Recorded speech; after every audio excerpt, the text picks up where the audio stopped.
전반적으로 추경을 포함해서 국가 재정의 건전성 우려에 관해서 아주 따끔한 전문성 있는 지적을 해 주셨기 때문에 모든 분들이 경청하고 특히 민주당 청와대가 경청해야 될 덕목이라 생각합니다. 오늘은 저는 조금 좁혀서 기왕의 추경 쪽이니까 추경의 조금 기술적인 부분으로 좀 들어가겠습니다. 재정 건전성에 관해서도 할 말이 많지만은 추경 쪽으로 가겠습니다. 추경 규모 관련해서 처음에 재해 대책이 필요하다. 여기서 출발한 게 이번 추경입니다. 근데 이것이 이상한 형태로 개불이 돼가지고 6.7조 원의 추경을 제출하면서 그 다음 급기야 경제가 어렵기 때문에 경기 부양 추경을 해야 되겠다 이렇게 설명을 합니다. 한번 뜯어보겠습니다. 지금 6.7조 원 중에 2.2조 원이 재해 관련 추경입니다. 늘 말씀드렸다시피 금년도 예비비가 3조 원입니다. 강원도 산불, 포항 지진 등 피해자 또 피해 복구 등에 관해서 필요하다면 빨리 예비비 쓰라고 이야기를 했습니다. 충분히 가능하고 속도도 가능했던 겁니다. 그런데 2.2조 원을 재추경 가져왔는데 그 안에 보니까 실제 피해 복구, 피해자 직접 지원 예산은 거의 전무합니다. 전부 예방하겠다고 합니다. 산불 감시요원 쉽게 말하면 이런 데 앞으로 더 해야 될 테니까 추경하겠다고 이 2.2조 원에 넣어온 겁니다. 그거 지금도 예산이 있습니다. 그리고 그게 더 필요하면은 내년도 예산 편성 관련해서 아마 정부에서 곧 국회로 가져올 텐데 내년도 예산 편성 과정에서 다 검토하면 될 몫입니다. 정작 필요한 거는 우리 지금 재해로 인한 피해자들 여기에 직접 복구, 피해 지원 이런 데 대한 이 예산입니다. 이런 부분은 빨리 예비비로 집행하라. 재해와도 별 관계가 없다. 다만 필요한 부분이 정이 있다면은 우리가 재추경 이 부분에 관해서는 심도 있게 검토하겠다 이런 이야기를 드리는 겁니다. 그리고 그 안에 보면은 경기 부양 3, 4조 이렇게 넣어왔는데 그게 기금을 1.2조 원을 넣어왔습니다. 6.7조 안에.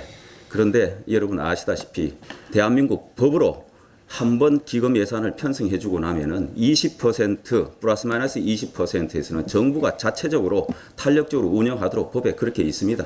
즉 100조 원의 기금이 있다면은 20% 120조까지는 탄력적으로 정부가 필요하면은 재량으로 운영을 할 수 있습니다. 그리고 사후 감사를 받는 거죠. 이 1.2조 원은 그 20% 안에 그야말로 아주 조그만 부분밖에 되질 않습니다. 얼마든지 정부가 자체적으로 대응하면 됩니다.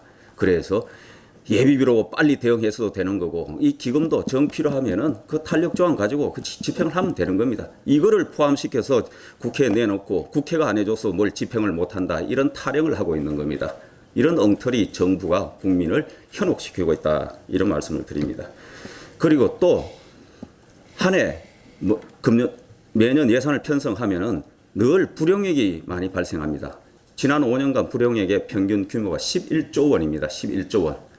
지금 금년도 예산이 470조 원으로 슈퍼 팽창 예산이라고 그렇게 명명하면서 470조 원 예산을 편성해 줬습니다. 이 돈에 얼마가 불용이 될지 최소한 또 10조 이상은 불용이 되지 않을까 일반적으로 예상할 수 있는데 이 돈이 그렇게 우리 민생을 위해서 필요하다면은 불용액을 줄여나가면 이 정도 규모는 지금 추경 내놓은 규모는 얼마든지 대응 가능한 규모다. 이걸 국회 탓하고 지금 이걸 심의를 안 해줘서 민생을 못 챙긴다. 어쩌고 저쩌고 하는 건 엉터리 중에 상엉터리다. 이런 얘기를 드립니다.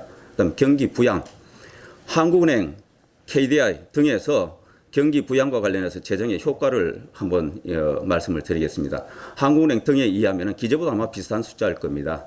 대개 약 10조 원의 재정이 풀면은 한 해 경제 성장에 0.1%포인트의 영향을 대체적으로 미칩니다. 지금 6.7조 원의 총량이 예를 들어 쏟아진다 손 치더라도 이것이 미치는 영향은 대개 0.06 내지 0.07 정도로 추산이 될 겁니다. 물론 약간의 가변성은 있습니다.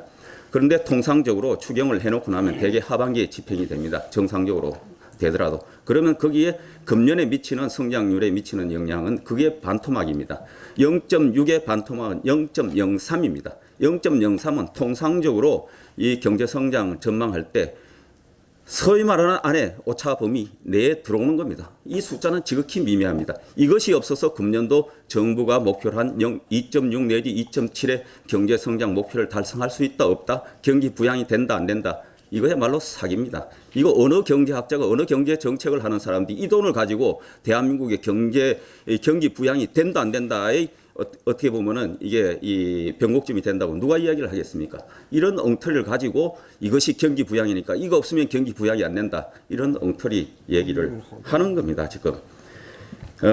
그리고 아시다시피 금년도 지난해까지 지난 3년간은 박근혜 정부의 여러 가지 나라 살림을 아주 튼튼히 하고 그 다음에 조세 감면 불급한 조세 감면 정책을 정비하고 이래서 세수 기반이 굉장히 확충이 됐습니다. 확충이 된 그 효과로 지난 3년간 정부가 당초 목표한 것보다 세수 초과 현상이 계속 발생해서 대개 20조 이상의 한 해 세수 초과가 발생이 됐던 겁니다. 그런데 그 이제 세수 잘 거치는 거, 이 세수 잘 거친다는 그 이면에는 국민의 등골이 사실은 휘어지는 겁니다. 국민들은 그만큼 덜 내도 나라 살림 원래 책정한 거, 국회가 승인한 준 거에 지출을 하기 위해 충분한 돈으로 설정되어 있는데 그보다 더 거뒀기 때문에 가뜩이나 경제 어려운데 서민들 등골이 휘어질 정도의 세금을 더 거둬왔는데 이제는 그 잔치도 끝났다. 지난 4월에 벌써 단순히 지난해 세수 실적 대비로도 지금 약 4천억, 5천억 덜 거치는 숫자로 들어왔습니다.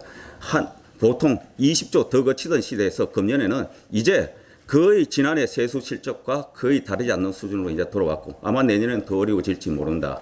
그러면 나머지 남은 거는 이렇게 이 복지 포퓰리즘하고 돈을 펑펑 쓰면은 하나 가는 길은 우리가 빚더미 않는 길 하나 아니면은 또 서민들로부터 우리 기업인들로부터 세금을 더 뜯어내는 길입니다. 그저께 언론에 난 겁니다. 기재부에서 1가구 1주택에 양도세 없애는 거를 시도를 하고 그걸 가지고 안에 내부 여론조사 등을 하다가 들킨 겁니다. 언론에. 그래서 없던 일로 하겠다. 없던 일로 하면서 누구한테 책임을 물었느냐. 그 주무관인가 사무관한테 위에 허락도 안 받고 이렇게 태핑하면서 양도세 없애는 거 조사했다. 이런 얘기를 합니다. 이게 꼼수인 겁니다. 기본적으로 또 정세 시도가 나타날 거다. 그래서 정세 아니면 빚더미 않는 이 길로 이 정부는 간다. 이것이 앞으로 2, 3년 내에는 이 정부의 부담으로 안 돌아올지 모르나 이 정부는 결국은 빚잔치하고 먹고 튀는 먹튀 정부의 행태를 보인다. 이거를 우리 자유한국당에서 반드시 막아내고 따져야 된다. 이렇게 생각합니다. 이상입니다.